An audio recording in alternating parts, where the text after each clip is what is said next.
Hi there and welcome. I hope you're having a good weekend. This is Jenna from McGuire, and today I thought I'd share with you my favorite way to create a multicolored inked image. I've shared many ways to do this in the past, but this is definitely the technique that I find gives the best results. Works really well when you have solid images that you want to blend from one color to another. It takes a tiny bit more time than basic inking, but it's definitely worth it. And I'm actually going to show you two ways to do it.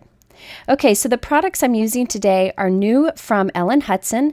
This is the Essentials by Ellen Snailed It stamp set on the left, and then the Thistle stamp set on the right. And I'm using these two today. These are new from Hutson, designed by Julie Ebersole, and they are so fun and unique, especially the Snailed It stamp set. It's really fun and playful. So I'm using my MISTI today because I find this technique definitely works best if you have some sort of stamping tool or stamp positioner. I'm also using sponge daubers today. You could use any inking tool for this. You could even use inexpensive makeup applicators. Now what I'm doing is I am dabbing some ink onto the stamps, but only in the areas where I want that particular color. So I'm starting with Altenew Parrot Ink. You could use absolutely any ink for this technique. And I'm just dabbing some towards the bottom of these little mushrooms. Now I do put heavier ink towards the bottom, and then I kind of fade it up towards the top.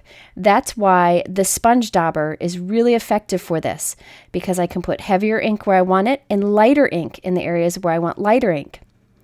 Now I do stamp usually twice so that I can get a nice solid image.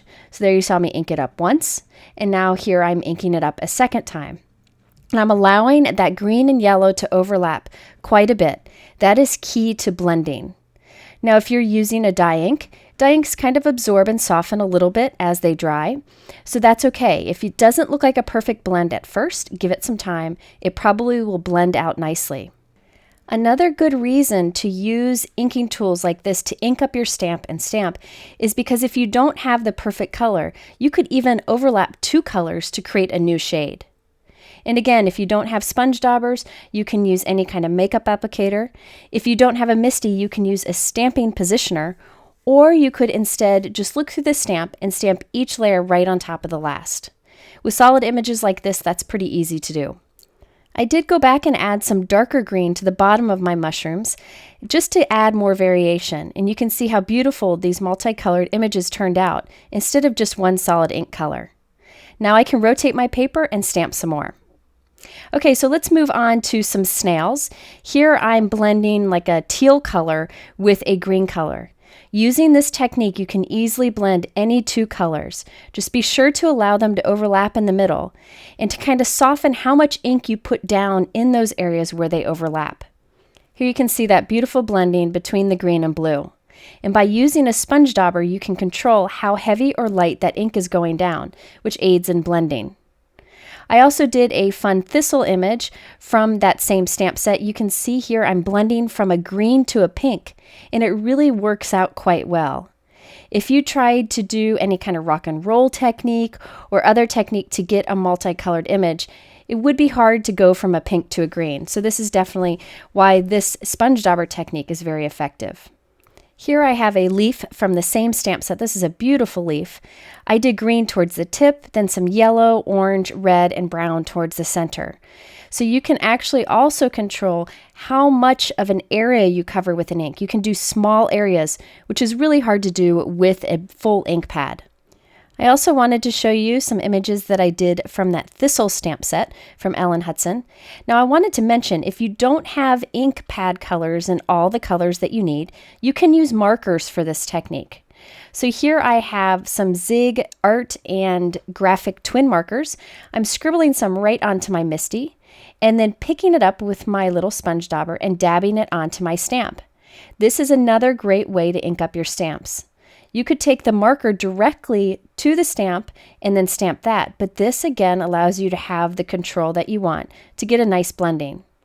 So I'm being kind of lazy and scribbling right onto my MISTI to pick up the color, but you could also scribble it onto an acrylic block. You just need a slick surface to kind of act as a little ink pad for you. So here you can see how I'm kind of mixing some purple and pink together from the markers, and I end up with a beautiful blended image.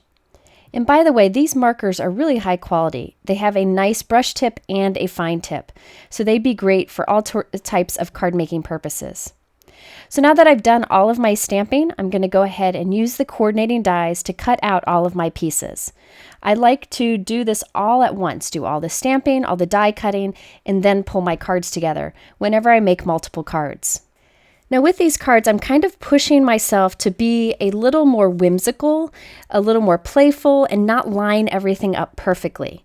And I also wanted to say that these cards were inspired by Julie Ebersol, who designed these stamps. She is such a fantastic card maker, and she loves to combine white and bold colors with a touch of black, and I find they are so gorgeous, so that is what inspired me today. I will link to her YouTube channel. I highly recommend checking out her cards. Okay, so I thought I would stamp my sentiment repeatedly in the background to create a backdrop. Sorry my head gets in the way here. I've done this many times in videos in the past. However, I usually line it up nicely and evenly space it, and here I'm trying to go with a quick whimsical look, and it actually works out okay in the end. I stamped that with soft granite ink from Hero Arts, which will lighten to be a nice soft gray backdrop. I'm also stamping some little pebbles with black ink. And by the way, all of these images are in that Snailed It stamp set that I showed you at the beginning of the video. Now I'm just placing my die cut images here on with some foam adhesive squares. And then I'm actually using my black pen to draw a few more pebbles on the background. I also white heat embossed the sentiment on a black cardstock strip and glued that on top. And I added some Wink of Stella so my images would have some shine. And then I'm using Tonic Nuvo drops in black to give dimension to my little pebbles and little white highlights onto the little mushrooms. I find that adding details such as the shimmer and the Nuvo drops really makes a big difference on simple cards like this one, because it just is that added touch that brings it to life. So here you can see the final card. We have the dimension with the Nuvo drops, the shimmer with the Wink of Stella, and then our playful background with the sentiment stamped repeatedly. I'm going to show you a few more examples.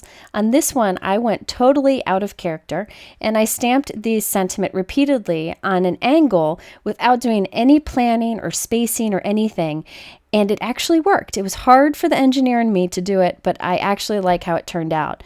So I encourage you to try things that are different for you. You might like the results. So I added all of my stamped images, used my Wink of Stella, and here I'm adding tiny little eyes to my snail with my white Nuvo drops. I also white heat embossed the sentiment on a black cardstock strip and added that right on top. And by the way, I'm sorry my head keeps getting in the way. When you're using the Nuvo drops, you definitely want to put the product down and pull straight up, and that's why it's better to have your face right above it so you can see. Once my white eyes dried completely, I'm going back and adding an even smaller black drop to each of them to create tiny little eyeballs. I thought that was fun and playful on these cute little images, and that sentiment is so much fun. I can't get over how cute these images are. Okay, now for the Thistle image. So this is the one that I colored with some markers, and you can see I did the background of sentiments, the white heat embossed image on black, and then I added some clear Nuvo drops to create little bumps on my Thistle. I just thought it kind of would add some texture and interest, and when that dries you get beautiful shine in addition to the shimmer marker I put underneath. Now my next example uses one leaf from the Snailed It stamp set and two from the Thistle stamp set. I decided I wanted some white lines on this top leaf, so I added them myself with my white gel pen, and now it matches the other two nicely. I do have the repeated stamped sentiment in the background, and then white heat embossed the sentiment on a black strip and added that on top too.